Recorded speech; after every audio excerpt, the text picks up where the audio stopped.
Let's talk about the single biggest thing that's holding you back. And I'm going to guess it's not your boss, it's not your competition, and it's not your circumstances. In this explainer, we are going to dive deep into that battle against our own self-imposed limits. We're going to show you how to finally conquer that inner adversary. And this is really the heart of it all. This simple, but wow, incredibly powerful idea is our starting point. It suggests that the toughest mountains we have to climb aren't out there in the world, but are the ones we build inside our own minds. So, here's our game plan for today. First, we're going to identify this enemy within. Then, we'll unmask all of its clever disguises. After that, we're going to arm you with a super practical 3-step battle plan. And finally, we'll look at how to turn this whole inner conflict into a powerful, powerful alliance. All right, so let's start the investigation. Who or maybe what is this enemy within really? And I want you to really, truly think about this for a second. Who is your greatest opponent? You might immediately think of a competitor at work, or a difficult person in your life, or maybe just a lack of time or money. But what if the real answer is a whole lot closer to home? Yeah, the truth is, the most relentless, the most persistent opponent you will ever face is way closer than that. It's not some external force. It's that nagging voice of resistance, that little hesitation you feel right before you do something big. It's the part of you that's kind of been in the driver's seat this whole time. But here's the thing. This inner adversary is, well, it's sneaky. It doesn't just show up as one single obvious voice. To really deal with it, you've got to learn to recognize the many, many masks it wears. And here are some of its absolute favorites. See if any of these sound familiar.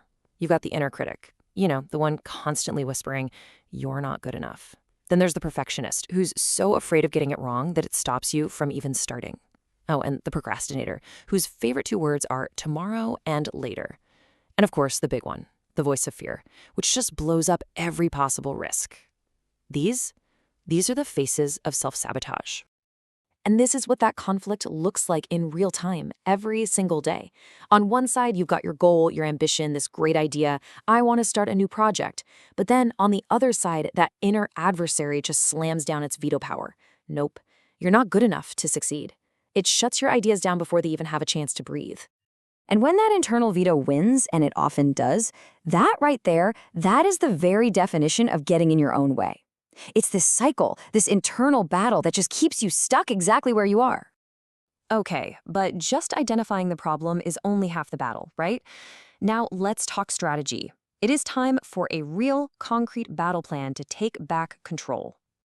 And it's a simple 3-step framework. Step 1, acknowledge. Just notice the voice, but without judging it. So instead of fighting it, you just go, oh, hey, there's my perfectionist voice again. That's it. Step 2, interrogate. Question it. Ask yourself, is it really true that this has to be perfect before I start? Where is the actual evidence for that?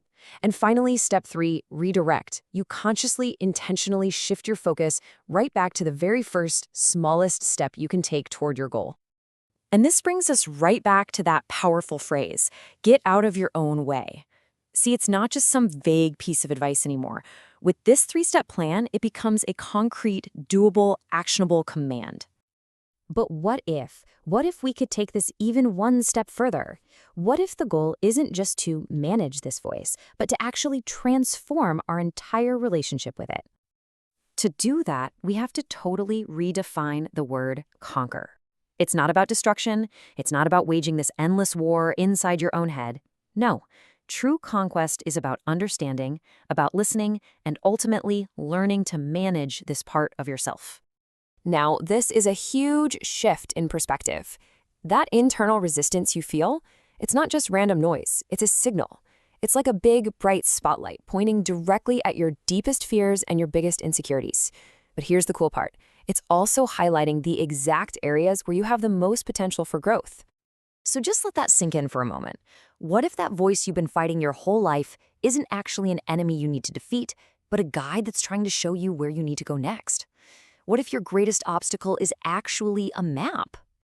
And that brings us to the most important part of all, action. Because understanding all of this is great, but applying it is where the real change happens. So my last question is for you. In the next 24 hours, what is one specific area where you will challenge your inner adversary? Where will you practice acknowledging, interrogating, and redirecting that inner voice? Thanks for joining this explainer.